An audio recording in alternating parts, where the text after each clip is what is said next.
안녕하세요. 사주 이야기 24번째 화살 두 번째 시간을 시작하겠습니다. 구독 부탁드리고요. 화살의 작용, 저번 시간에 이어서 작용에 대해서 알아보겠습니다. 토로 형성된 화살이 술미와 진축 화살이 있습니다. 그 중에서 술미 화살은 형살의 기운을 내포하고 있습니다. 형살은 축술미 형살이 있죠. 그 중에서 술미를 포함하고 있어서 축만 들어오면 형살 작용을 바로 합니다. 반형살을 이루고 있다, 그렇게 보시면 됩니다.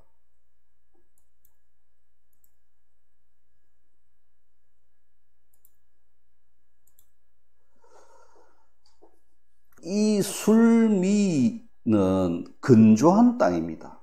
건조한 땅은 수기운을 극하는 데 소질을 가지고 있습니다. 그래서 건강면으로 보면 수기운을 막는 것, 수는 혈액순환도 되고요. 그 다음에 소화기 계통도 됩니다. 물이 도는 걸 방해할 수가 있습니다. 그래서 그쪽에 문제가 생길 수 있는 화살이다 보시면 됩니다. 반응에 있어서 불안합니다. 항상 형살은 가두는 자유를 구속당하는 게 형인데, 그 형의 어떤 반의 기운을 가지고 있기 때문에 항상 언제 형을 당할까 이리한 불안을 가지고 있습니다. 그런데 축운이 오면 형살이 완성이 되어서 반행이 재물이 되면 재난을 당하고요, 관이 되면 관재를 당하고, 식상이 되면 건강을 잃고, 그런 작용을 하게 되는 것입니다. 술미는 건조한 땅으로 수의 흐름을 방해합니다. 그래서 혈액순환, 생식기 질병이 생길 수 있습니다. 전립선 같은 거요, 또 고혈압 같은 이런 질병과 관련된 화살이다, 그렇게 보시면 됩니다. 진축은 물기를 머금은 그런 땅입니다. 그래서 이거는 물이 서로 부딪히면 싸우면 물기가 튀어나옵니다. 그래서 장기, 설사, 또 소화기, 이런 계통에 문제가 생기는 그런 화살이라고 보시면 됩니다. 그러면 고장지 토의 화살 중에서 술미 화살을 한번 살펴보겠습니다. 이 갑술일주입니다. 초여름에 난 갑술일주인데 축미 화살이 형성이 되어 있습니다. 이게 딱 보면 사주가 좀 건조하다 보시면 됩니다. 이런 사주는 물기가 하나도 없는 사주거든요.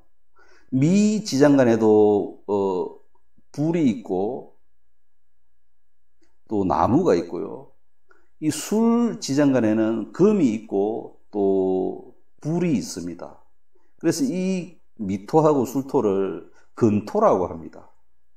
건토가 파살을 만들고 있으면은 이 오행에 해당하는 부분에 문제가 생깁니다. 그러니까 간목에게 있어서 토는 재입니다. 그럼 재에 문제가 생깁니다. 이거는. 그러니까 이렇게 파살을 형성하고 있는데 축운이 오면 재난을 당합니다. 재난을, 그러니까 이 축운 때 재운이 왔다고 재물에 욕심을 내면 재난을 당합니다. 큰 돈을 잃든지, 또 돈 때문에 자유를 구속당할 수 있는 그런 운을 맞이합니다. 재난을 당한다, 그렇게 보시면 됩니다. 그리고 건조한 사주에 수가 없습니다. 수가 한 방울도 없습니다. 이게 보면 없는데 토가 다시 들어오면은 더 수의 흐름을 방해합니다. 그래서 이런 사주는 고혈압, 남자 같으면 전립선 쪽에 문제가 생깁니다. 전립선.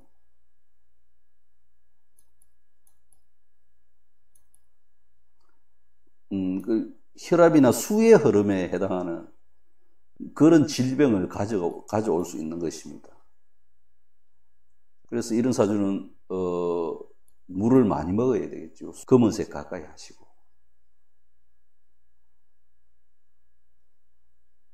그리하면 좋은 기운을 받을 수 있다 이렇게 보시면 됩니다. 그러면은 역마로 형성된 파살을 살펴보겠습니다. 인해 파살과 사신 파살이 역마의 기운으로 형성되어 있는 것입니다. 인과 해는 육합이라고 합니다. 합의 기운이죠. 합. 인의 합입니다. 육합은 이렇게 형성되는 육합이죠. 그러니까 여기 인이 있고요. 합을 깨었으니 합을 깨어버려가지고 생긴 파살입니다. 인사신해를 계절의 시작이라고 했잖아요. 계절의 시작은 움직이는 기운이 강합니다. 그래서 역마의 파살로서 움직이다가 난 사고로 인한 수술. 파살은 고치는 기운도 있다고 했습니다. 고치는 기운도 있어서 수술. 그러니까 수술도 파살에 해당합니다.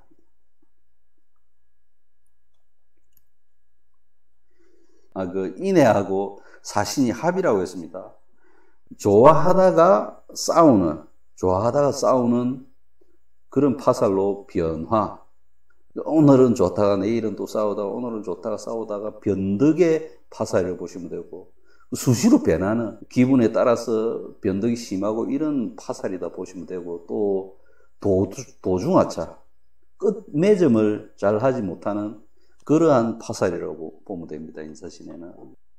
다음은 도화끼리 만드는 파살, 자유파살하고 오묘파살이 있습니다.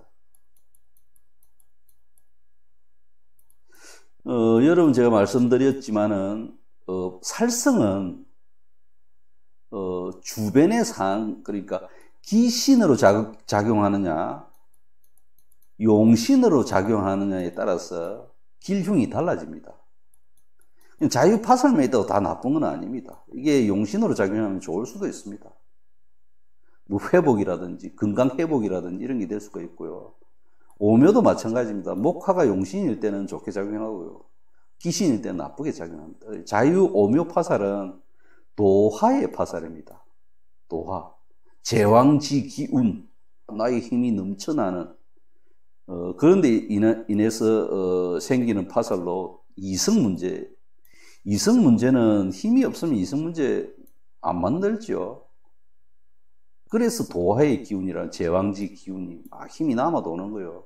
그럼 섹스 문제로 인한 질병, 성병 같은 게, 그게 이런 자유파살이나 오묘파살에서 많이 발생해요. 도화로 인한 이성 문제, 그러니까 사랑의 열병, 이런 거 생기고, 상사병, 이런 게 자유파살이나 오묘파살에서 많이 발생한다. 이렇게 보시면 되고요. 자유파살의 사례를 한번 살펴보겠습니다.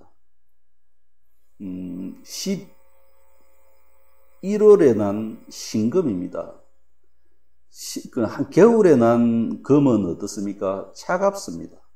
그래서 여기에서 차가운 성분은 기신이라고 보시면 됩니다. 금과 수는 차가운 성분입니다. 이거는 여기에 별로 도움이 못 됩니다. 여기에는 따뜻한 성분이 도움이 됩니다. 화, 목이 좋은 성분입니다. 이걸 용신이라고 합니다. 용신. 안 좋은 걸 기신이라고 합니다.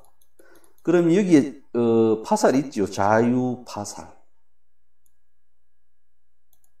그럼 자는 자기한테 뭡니까? 내가 신금이니까, 내 일간이 신금이니까 자는 식상입니다. 식상은 이성이라고 보시면 이성 문제. 내 몸에서 나오는 거 성욕도 되고요. 사랑도 됩니다. 자식도 되고요. 내 몸에서 나오는 거. 이게 기신으로 작용하면은 자유파살이 깨는 성분. 그러니까 이성 문제로 깨어져서 발생하는 겁니다. 이럴 때는 상사병이라고 보시면 돼요. 식상이 깨어져서 상사를 일으킵니다. 삼수가 자수입니다. 자수. 이 술주자잖아요. 술 마실 일이 많이 생긴다. 상사의 병을 앓는다. 식상으로 인한 파살은 상사로 인한 파살이 될 수가 있다. 자유가 귀신이면 좋게 작용 안 합니다. 이때는 이별, 사귀고 있던 사람들하고의 이별 이런 게 예약이 되어 있다. 그걸로 인해서 상사의 열병을 앓을 수 있다. 이렇게 보시면 돼요. 술 마실 일이 많이 생긴다. 그렇게 보시면 됩니다. 이것으로 파살 두 번째 강의를 마무리하고요. 구독 부탁드립니다. 감사합니다.